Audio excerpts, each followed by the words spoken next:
This is the G Podcast with your host, Tonya B. Hey, what's up, y'all? Welcome to episode 232 of This is the G Podcast. Yes. What's up, y'all? Good to be back again, man. And I got to say it, man. Kamala Harris is now the presumptive Democratic nominee. Am I saying that right? That's correct. That is correct. Is that correct? I got to give it to her, man. And again, I'm Tonya B. Vi, the country commentator, is in the ether somewhere. What's up, Vi? Got to shout him out. And, of course, Talib Shabazz is here. What's up, Talib? It was good. We're good. You know it's his birthday. See another week. It's his birthday week, so, you know. Oh, yeah, that's right. Oh, yes. He might have overdone it. It ain't even... It's funny. When you're in the mood, it's all good. With that recovery, boy... It hadn't even happened yet, but it's it's like between him and Tonya B's birthday is like the middle of the month, but she takes the whole month. So August is a different kind of month over here. So that's the way it goes.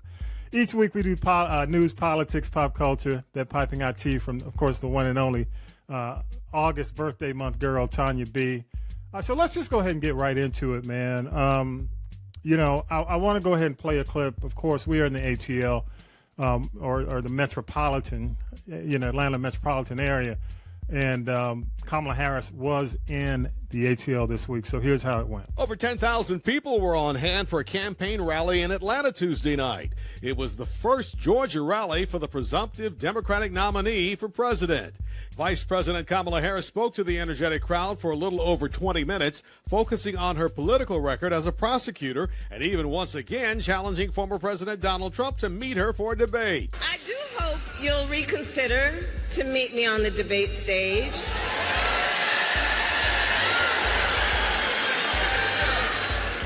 Because as the saying goes, if you've got something to say,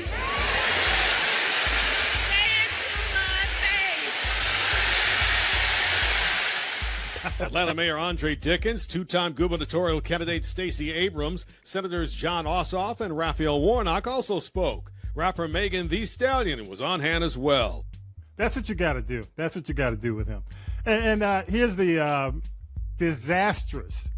I don't even know what to call it, but let's go ahead and play it. Here we go. Mr. President, I would love if you could answer the question on your rhetoric and why you believe that black voters should trust you with another 4 years. I have been the best president for the black population since Abraham Lincoln. And that's how it started Wednesday. While the National Association of Black Journalists have been blasted by some for inviting him, Donald Trump and his supporters believe his appearance at the organization's annual convention in Chicago was a good thing.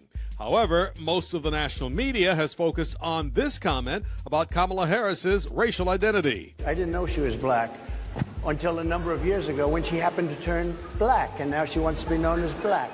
So I don't know, is she Indian or is she black? The White House reacted to the former president's appearance at the NABJ event, saying no one has any right to tell someone who they are and how they identify. Following what happened earlier, here's the vice president Wednesday night. and it was the same old show. The divisiveness and the disrespect. Harris was in Houston to speak to members of Sigma Gamma Rho sorority. Yeah, man. So from good, a really good Atlanta, we call rally. Okay, it was a good rally in the ATL. I give it up to her, man. And really and truly, you know, I've been stating on the podcast, I've been really concerned about the youth, you know, the youth vote, the energy. It's another story. I mean, when you go to TikTok, you go to Kamala Harris HQ, I think is what it's called. Mm-hmm. It is off the chain on TikTok, man, and the social media presence, the celebrities, the young, the youthful celebrities who are embracing her. It's a movement. I mean, even when you look at the fact that right now you got David Plouffe, who was, basically in charge of the Obama campaign back in 2008. A lot of, I think up to 4 Obama campaign folks have jumped on to the Harris campaign. So you can feel that they're going for that youth vote. They're going for the people who've not voted before. You know, they're going for that coalition that Obama had back in 2008. But let me ask you, Talib, man, the NABJ thing, man, I want to get your thoughts. I have mine, but I'd love your thoughts on this. Yeah, they the only person that comes off smelling like a rose after that whole thing is probably Kamala Harris. It started off as a debacle, because they didn't want to do a video thing with her, with Vice President Harris, who was attending Sheila Jackson Lee's funeral. Like, okay, I'm not just blowing off. This is not just me blowing off the NABJ. How am I not going to be at Representative Lee's funeral? You know what I mean? Like, as the NABJ, you should understand that, because you should be covering that as well, which should have been a great opportunity for us to have a candid conversation with a representative from the NABJ in this live event where you could take questions and do all this stuff, because Zoom and team meetings have now progressed to the point where as long as you've got a camera connection, you're golden. And a good internet, and a good bandwidth. You know what I mean?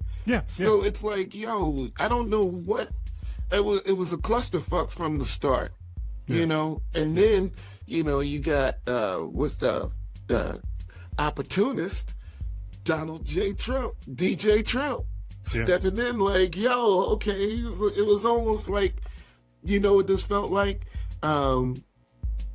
You as a DJ, Tommy B, okay, comes in and you've got a gig, and you're a regular old DJ kid, right? And, And then somebody comes in and says, "Hey, Tommy B is doing it for $200 a night.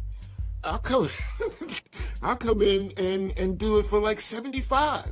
Just give me $75 and 2 drinks," because Donald J. Trump seizes what he thought was a great opportunity to make Kamala Harris, Vice President Harris, look bad by saying, well, she's not going to be there. Well, shit, I'll be there. Of course I'll be there for you guys. You know what I mean? And it's like, and look at what happens. It's a mess. It was, to me, both Donald J's,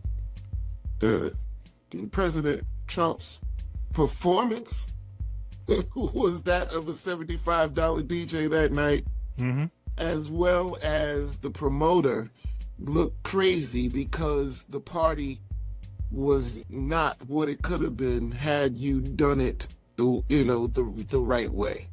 You know what I mean? So imagine that to me, that's the scenario I kind of liken this whole thing to, because for Trump, it could have been a great opportunity for him to really key in and to dig in on some things that, even though it might have been still rhetoric, would still have him looking a little bit better, to who he's trying to appeal to, the blacks.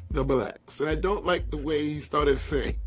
Let me say, man, I got you, man. And let me just say, I was so pissed with the NABJ.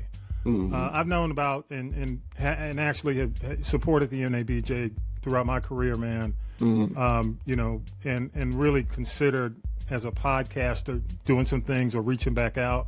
I have no interest now because it just shows, it's a ramrod. I don't know. I mean, it's like for them to you have to consider Trump's going to lie. Okay, he's a liar. Cheeto is always going to come out against the truth. You're a journalistic organization. You're an organization of journalists, okay? Right. And you stand for the truth. You're not going to get the truth from him. Plus, he had Harris Faulkner on from Fox, and she was enabling or there. That's one of the reasons he came on, because she was there to enable his lies. I just, it was just wrong from the start. I felt that the journalist from ABC News did the right thing by challenging him on the questions that we have as black voters, and the black journalist never get a chance to ask. She asked him, but yet, they weren't the questions he wanted. So he confronted her in an attempt to degrade her, to degrade the organizations. He's, and I don't have to tell y'all, for people who try to, how do you say it? I don't support or encourage. You know, that's more frustrating for me, for the people who try to make up the excuses. Well, you know, it wasn't right. I'm like, look, he's a liar. He's divisive.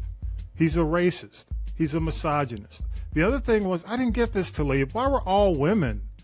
Why was it an all-woman no panel? male on the panel, right? I mean, it knowing was that he hates women. right. Knowing he's going to go after women. I mean, look, I don't know if he hates women or not. Well, I mean, you know what? But let me say this. You know what, Talib? When people show you who they are, you fucking believe them. You're right. So for people who tell me, well, he doesn't really hate women, well, everything comes out of his mouth, he's going to take a shot. Yeah, that's what I was about to say. I don't know if he doesn't hate women, but he acts like a dude who does. Right. He acts like the He-Man, like somebody said from the Little Rascals, the He-Man Right, woman, the He-Man woman haters club. Yeah. He's a big, I mean, between J.D. Vance and they are the He-Man woman haters club from the Little Rascals. But giving him the opportunity, man, just to ridicule black people or a black organization, you know, for him to take a shot at the sound system, you know. And you started late. See, and that's what I really thought. I did underestimate the conservative press, because I really thought that they would have tried to spin this in a whole different manner. You know, for the most part, everybody was like, "Hey, bad move for the Trump team," which surprised me, because I really thought that they would have been like, you know, from the late comment, you know, people don't start on time. There was a sound issue, such and such. You know, the list goes on and on. And I really thought that they would have tried to spin it in his favor a little bit more, but they have been kind of brutal. As they should be. But you know what? You're late. You are late recognizing and the who reason, he is. Right, but the reason that the performance was late, I can't even call it an interview. The people who are now figuring out, oh, this is a bad dude. Yes, you late. This is what you got.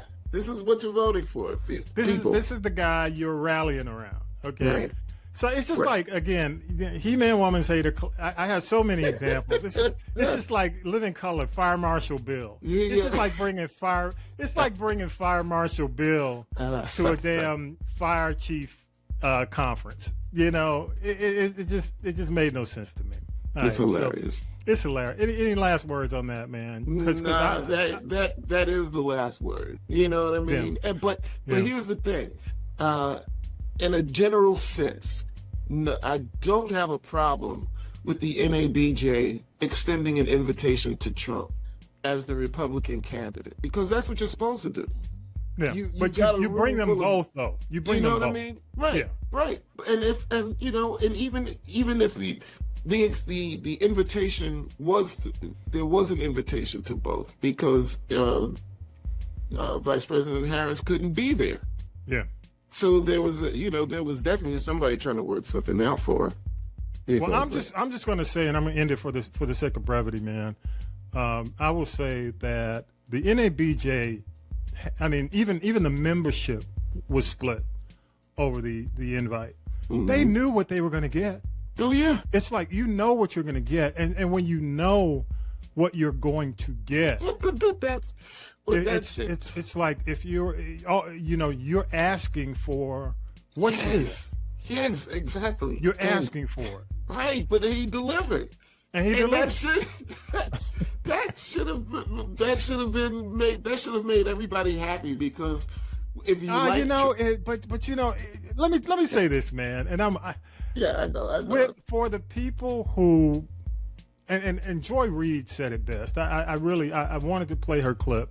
She was on, I think the whole conference. I mean, Stephen A. Smith was on Friday. I think she was on, as we taped today, she was on this morning.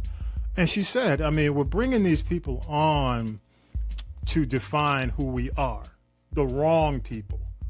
And he sat there defining, or making an attempt to define, the VP, defining her race. Right. And those days are over. Right. But we still allow them and give them a platform to do this. And really, she was hitting hard because she said we should not be giving racists a platform to define us. Because honestly and truly, I get pushed back on this all the time. He's a racist, y'all. Mm-hmm. I mean, he cannot avoid race when it comes down. He can't look at those women on that stage as black female journalists. He looks at them as subordinate black women or black women who are beneath him. That's why he talked to them the way he did. He's not going to do Harris Faulkner like that because she's one of him. She's part of that cabal. Right. But the way he treated, I think her name is Rachel from ABC News. ABC, yeah. I mean, and she had every right to go in. Mm-hmm. And one more weird thing, though. Did you see him grab the water bottle? You're weird, too? You're in on the weird now? And on the weird side, did you see him grab her water bottle and tighten it and then put it back? That just shows me, it's just like he did Hillary. When Hillary's space, remember he kept following Hillary around the stage back in 2016. He doesn't respect you. So he reaches over and grabs your bottle, puts his hand on it, turns it, twists it, and then puts it back. He just shows it's just disrespect. It's subtle disrespect. Right. It irks me. It just kind of makes your skin crawl. How bad this dude is. Melania won't even kiss him in the mouth. I mean, he's bad. 48 laws of power. You know it. Hey, one more thing, man. On Kamala Harris, VP Harris, she's killing it on the youth vote. Up 20%. Spike. They call it the youth quake. Meg the Stallion was on. Hotties for Harris. Hotties for Harris. Quavo. I mean, it was real for people who attended. I'm here in Atlanta. People who attended it, they said there was nothing fake about it, nothing staged about it. Man, a lot of authenticity. In the crowd. Not unlike the guy who has to bring out Kid Rock for the youth vote. It's just a totally different vibe. But you got some old heads who, of course, felt it was the wrong move to have Megan out there. What are your thoughts on that, ma'am? Look, man, listen. The woman has effectively had 105 days to get out the message to vote for her.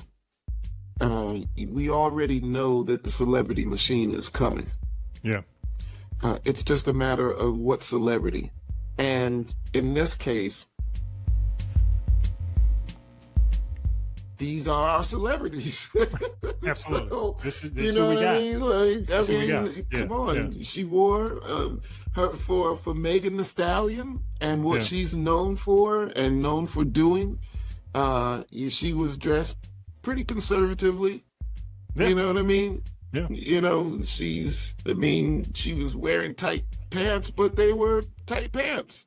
They were jeans. You know what I mean? They were covering. Exactly. The entire leg. Come on. What do you want? There was a little midriff shown. Yeah. Okay. Yeah. This is what we got, but she didn't twerk. Yeah. She kind of shook a little bit, but she wasn't out there popping and shaking. So obviously there is some kind of respect. You know what I mean? Yeah. Look, folks are always going to complain about something. She's not black. She's this. She's black. Look, we're going to be able to find a million excuses for why you don't want to back this woman. But my thought is, can we all agree on the fact that none of the bad stuff that you want to say about Vice President Harris, she has never on record said that she wants to be a dictator. Yes. Yeah. Absolutely. Look, unless you want to, I don't, maybe you really need to read about who these dictators are. Yeah. And what kind of life Cubans had under Fidel Castro. Yeah. You know what I mean? Or any of these other dictators that have been out there. Saddam Hussein, Gaddafi. Gaddafi was good to the people on the outside. Mm-hmm. You know what I mean? Because there was oil subsidies, but, how were the people really treated in his country? Yeah. You know what I mean? So, look, man, we don't need any more strong men. George Bush effectively got rid of the last of the strong men. Kim Jong-un is probably who's left. Putin is always going to be there because that's Russia. Yeah. That's the enemy. Yeah. You got the eagle, you got the bear, but all this other stuff. Yeah. I agree. I'm with you, man. And really, that speech that Vice President Harris gave to the Signals, and really, when she said, the same old, I was like, oh, snap, she's about to, Keep going there. Here we go. It kind of just made you, perk up. I wasn't really scared. I was just kind of like, whoa, what's going to follow? Yeah, I hear you. But one more thing on VP Harris, man. And speaking of VP, choices of VP. Okay, you got Kentucky Governor Andy Beshear. Everybody likes him. Transportation Secretary Mayor Pete. Mark Kelly, Senator, Arizona. Illinois Governor J.B. Pritzker. I'm just hearing his name probably this week. Pennsylvania Governor Josh Shapiro, and then Minnesota Governor Tim Walz. Who do you see as the best fit, or narrow it down to two? Who do you see? Your thoughts? And if you're not sure, I'll dive in. I'll just say this. I've heard a lot of talk about Beshear and the fact that he's been able to be a Democrat in a Republican state for so long, and he's really done some positive things. Tim Walz, in terms of excuse me, somebody that has some kind of progressive ideals, economically as well as politically, some kind of social outreach, that could be good. Shapiro, I've started hearing a lot of talk about him like in the last, week or two. Really last week. I don't really know much about Shapiro, but the fact that he's now coming into this forefront stage, is definitely telling of what he's got. I just don't know about it. I hear you. I mean, I see these guys as all having positives. The issues are going to be the negatives. And with Shapiro, I don't want the Gaza situation to override the issues we really have in this election over here at home. Right. And I do think he said some things that are coming out, from the past about the two-state solution. He's saying some things, right, or some things are coming back from some of. Going back, they go back to college. When you're writing for your college newspaper, right. So they pull everything. And I like him. I like his presentation. He's a bulldog when it comes down to, defending Kamala Harris on his stops. My only concern is that, and I do like him, but that's my concern in Pennsylvania's, big battleground opportunity for her.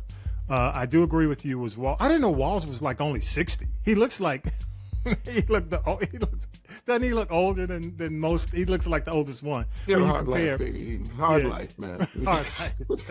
That Minnesota drinking man.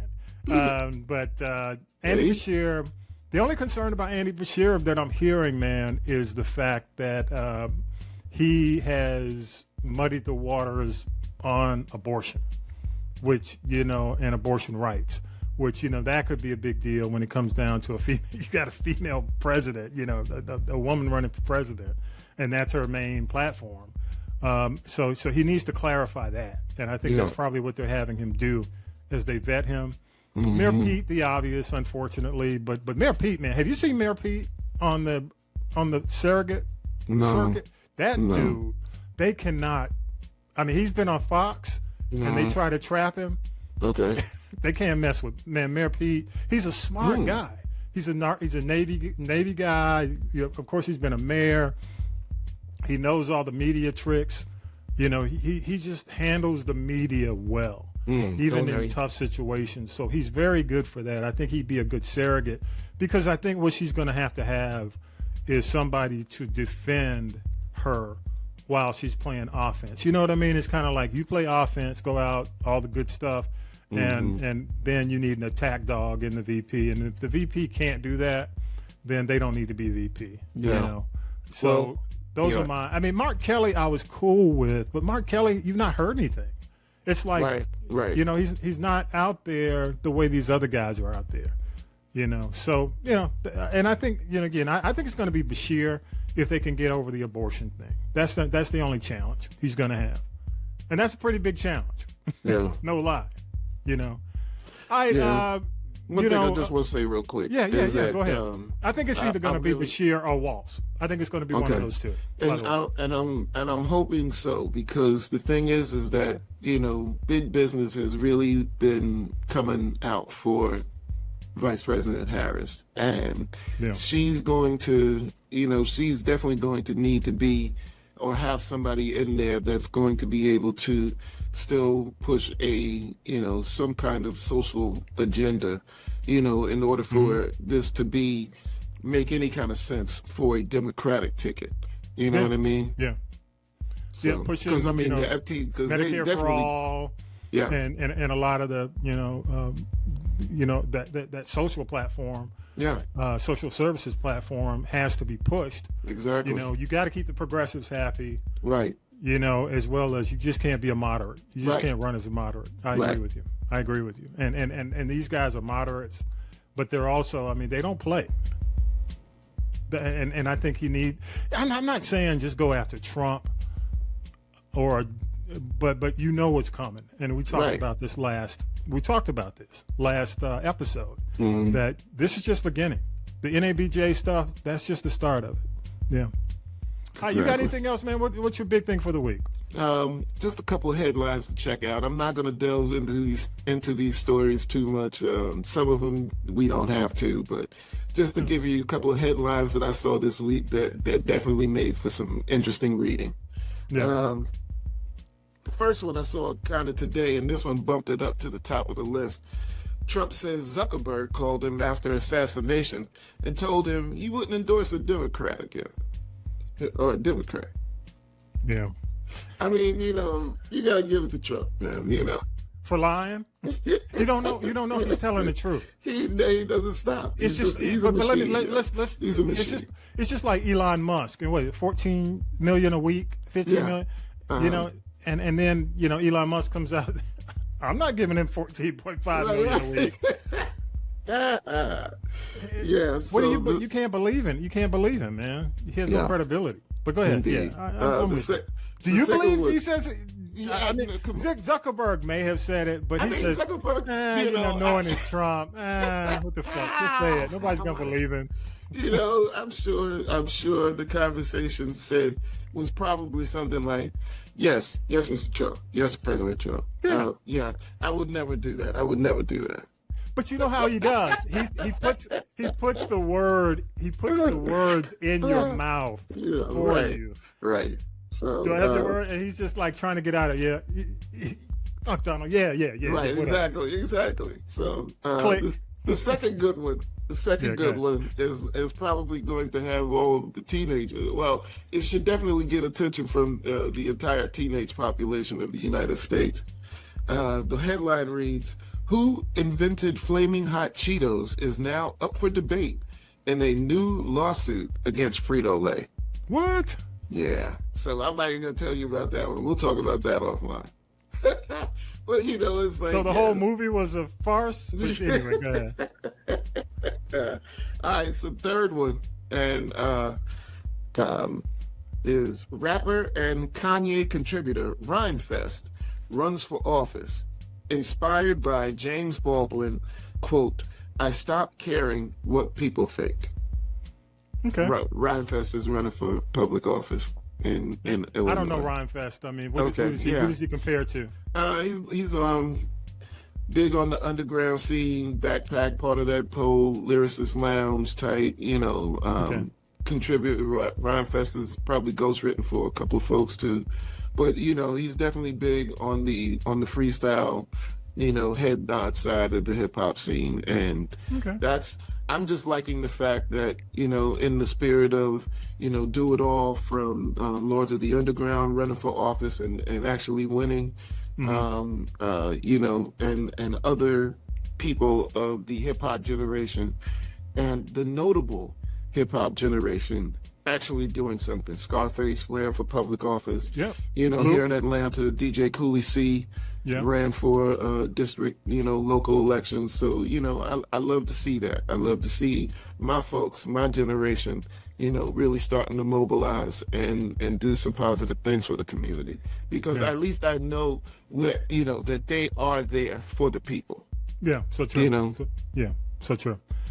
All right, man. I want to go ahead and wrap with, I do want to play this just to recap, an update on, say her name, Sonya Massey. Here we go. While the police union announced it would not fight the firing of former Deputy Sean Grayson, we're now able to hear the actual 911 call by Massey's mother asking for help and restraint for her daughter. Please don't send no combative policemen that are prejudiced, please. They're scary. I'm scared of the police. Sometimes they make the situation worse. That was Massey's mother there saying sometimes police make the situation worse. Now, Sangamon County Sheriff Jack Campbell, Grayson's boss, says he will not step down. He also said his department failed and asked Miss Massey and her family for forgiveness. Yeah, the forgiveness thing, miss me with that, dude. But what she said is what 90% of black folks say today when it comes down to dealing with 911 and the police and their loved ones. Really, and that's a shame. That's a shame. That's the tragedy in all this. Exactly. That we can't trust 911. We can't trust who's going to show up. Go ahead.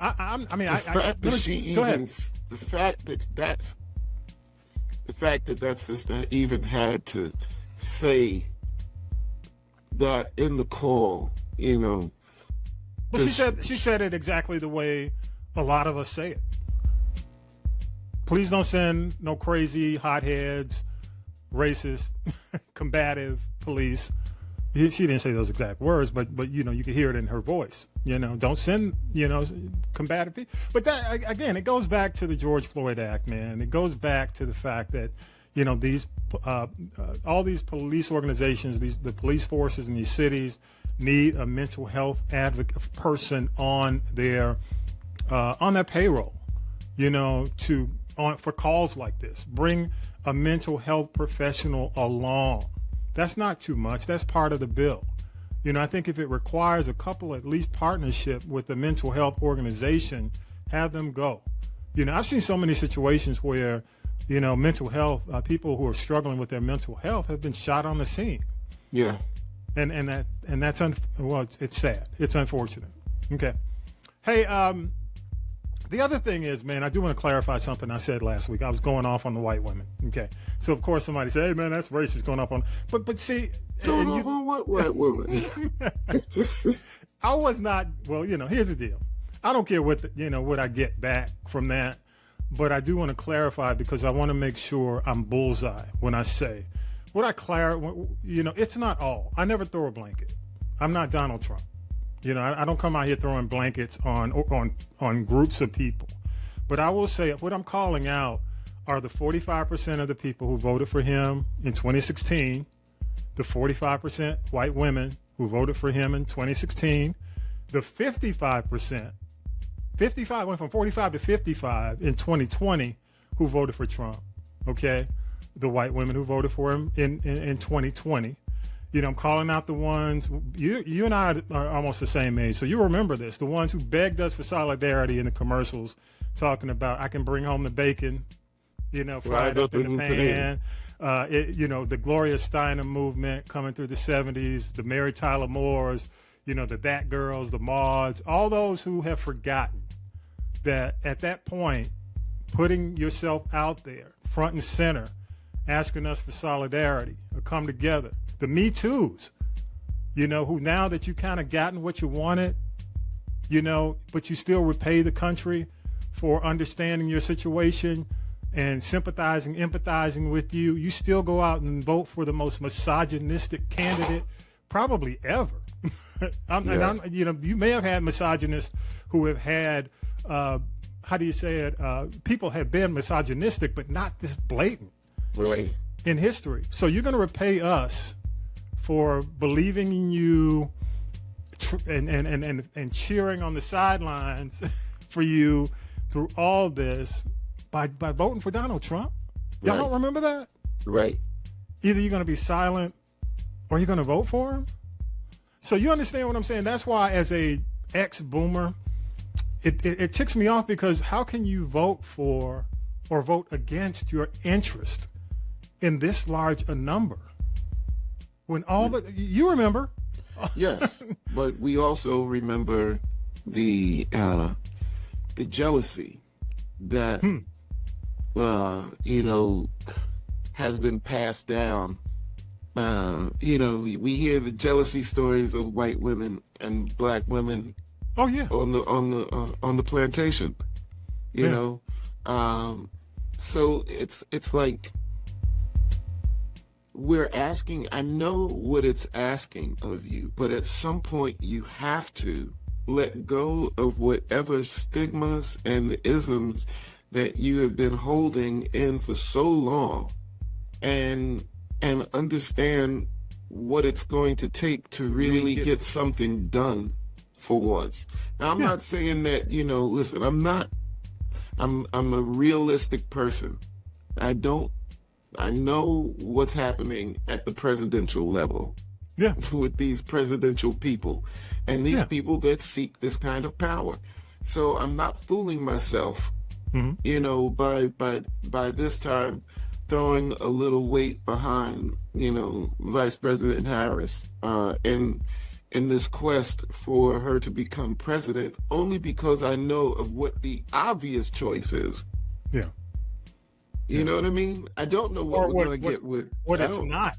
Right, exactly. The optics are everything, man, and that's my point. My point is, I don't care who you vote for, but the optics, when your numbers, and I will say this, black women have been there in big numbers. That's always been the backbone. That's what I'm saying. The massive number, but yet and still, again, you consider all the things where the world has been on the sideline for you, yet when the world needs you the most, you're still trying to make up your mind. And I don't get that. I don't get how you can vote against your interest. But I'm not. I don't wear your gender. So there you go. But that's nor your skin. That's for those. That's for y'all who have forgotten. That's all. I just want to clarify. Not the ones. Look, man, I've had some amazing friends and people who have supported so no, it's for the ones who I think have just clearly taken advantage and forgotten. Those are the ones I gotta ask why do you keep voting against your interest? All right, love it, love your feedback, positive or negative on the episodes. Love your thoughts, man. I really would. Go to Castropolis.net, choose the people poll. You can leave us a voice message as well. I'll play back the best. Big thanks to the biggest supporters, man. We really appreciate the help. Website now has election information, and it also has information about the Kamala Harris, some of the articles that we've talked about on the show, as well as how you can give to the campaign and all that. And again, this month, August, man, is a big month for us. A lot of big adjustments, changes, so we really do need your support. You can go to the website right at the very top and click subscribe or support us. Give. I'm gonna have to go on the NPR. Please. I'm gonna have to go. Please. I'm gonna have to pull out the Sarah McLachlan, and the dogs with the chain in the gate. Gotta pull them out, man. Go to Castropolis.net, y'all. Give. Understand something. Support. It's always about putting your money where your mouth is. That's it. If you listen, you support. Say it. Say it one more time for the people. Please spend $1, y'all. That's what I told them in the business. You know what I mean? When I was pushing records, man. Look, spend $1. Spend that $3, man. You know what I mean? Yeah, Show the people that you really mean what you say. Yeah. So true. So true. And thank you for the ones who do. I do, big time, man. Hey, you know, I wouldn't be here. We wouldn't be doing this without them, man. You know, it wouldn't be. Talib Shabazz, thank you so much, man. Yes, sir. Yes, sir. Appreciate you. And with that, let's take a break and we'll do the tea with Tonya B. Thank you again, man. Hey, what's up? This is the G Podcast listeners. How you doing? We want to keep bringing you awesome content without any of the annoying ads interrupting the flow. If you enjoy what you hear, consider contributing to our podcast by giving as little as $1 or whatever you can spare. Head over to our website at castropolis.net. That's CASTROPOLIS.net to show your support. Thank you for being amazing listeners and for helping us keep This Is the G Podcast virtually ad-free. Your support means the world to us. Stay tuned for more fun and friendly conversations on This Is the G Podcast. Thanks again. Now then, children, it's time for tea. It's tea time, y'all. Sipping the tea with Tonya B. Here we go. It's Tonya B to sip this tea right here on This Is the G Podcast. Remember to like, subscribe, and share. We are on Instagram. We are on the YouTube channel. Please help us out. We're trying to get to another 5,000 subscribers. So please don't forget, like, share, subscribe. Thank you. All right, let's just get right to it. Got a lot to tell you. Let's go to the altars of the 5,000 Black Baptist churches of Atlanta to say rest in peace to Alma Powell, the wife of Colin Powell. Erica Ash of Survivor's Remorse. You may remember she played Tashina Arnold's daughter. Can you believe she was only 46 years young and had been battling cancer for the last 10 years? So pretty much the bulk of the time we saw her on camera, when we knew her, she was in that battle. May she rest in peace. Also, DJ Polo of DJ Polo and Cool G Rap. Remember the Symphony in '88 hip hop classic? He's gone on to hip hop heaven along with the rapper Tino XL, who is very young, only 50 years old. Let's say prayers up and get well wishes to Millie Jackson's daughter Keisha. You know, she's one of the most sought after backing vocalists out here. Everybody from Badu to Outkast and then some sang background for Betty Wright. Well, she tours with this band this summer called Yacht Rock Review. They've launched a GoFundMe and they're also planning a benefit concert for Keisha. She's had brain surgery and I'm hearing that it has taken away her eyesight. So please lift her up, check her out, help out if you can. If everybody who heard this podcast gave $1, it would make a difference. So get well, Keisha Jackson. You know, there's an IG post that's gone beyond viral, Tommy B, and it intimates that Will Smith's Oscar slapdown was a scam and a sham. There's an old movie, and Will Smith must have studied it because he says the dialogue almost word for word. That's a bit far to go to prove a point. 50 Cent, 5 on it. Got to give it to him. He starts stuff, but he knows how to handle his business. You know, he's linked to deal with Lionsgate. He's going to launch his own free ad-supported channel called 50 Cent Action. Okay, you'll see everything from all of his movies, everything from the Power franchise, and classic movies like The Hitman's Bodyguard and Rambo. I'm not mad at him. Usher is going to take the route of Taylor Swift and Beyonce, and what I mean is he's going to turn one of his concerts into a movie. Only in the movie September 12th to the 15th, it's Usher, Rhapsody in Paris. Vegas. Who said Vegas? Okay. Now, you may remember I told you a couple of months ago that Cardi B was a no-show at Patti LaBelle's birthday party. She was supposed to host it. Heard she was sick because she wasn't feeling well. She's pregnant. It was true. I told you. But she's also got more to worry about for the 10th time, I think. And we're tired of this stunt. She has filed for divorce from her always serial cheating husband. Is it Offset? I think so. Whatever. I'm tired of all y'all. Go over there and sit down in the corner. Pregnant with baby number 3. Word from the curb is she's got about 63 days to get up $3 million. Or that $5 million mega mansion she living in up there, I think it's Alpharetta, Georgia, is going to go into foreclosure. You know what? Enough of y'all.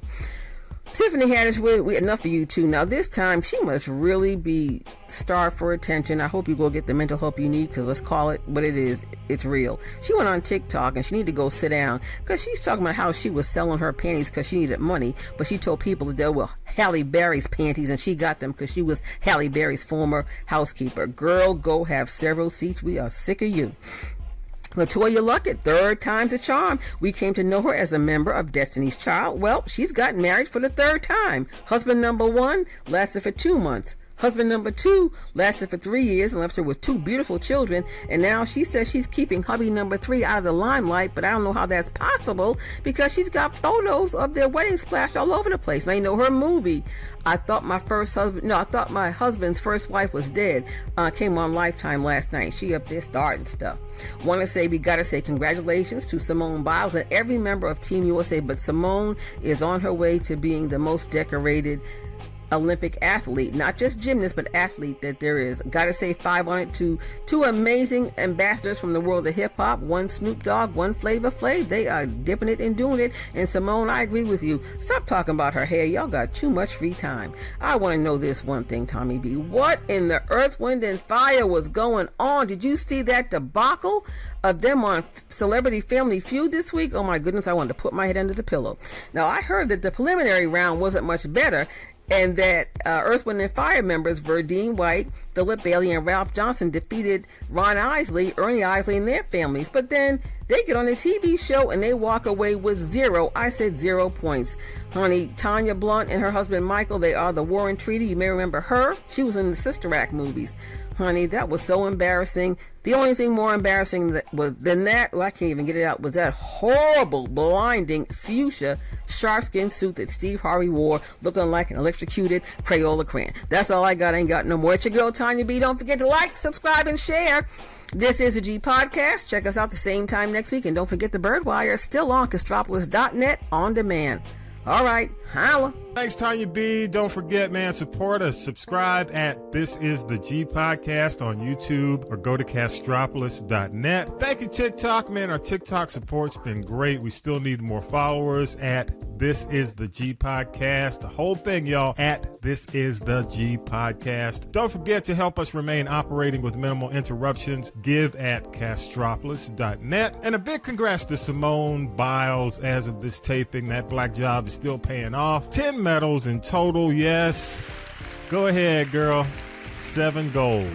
Wow, congrats. With that, episode 232's in the can. Have a great week. Peace and power to the people. You've been listening to This Is the G Podcast. This Is the G Podcast is a production of the Castropolis Podcast Network. Thanks for listening.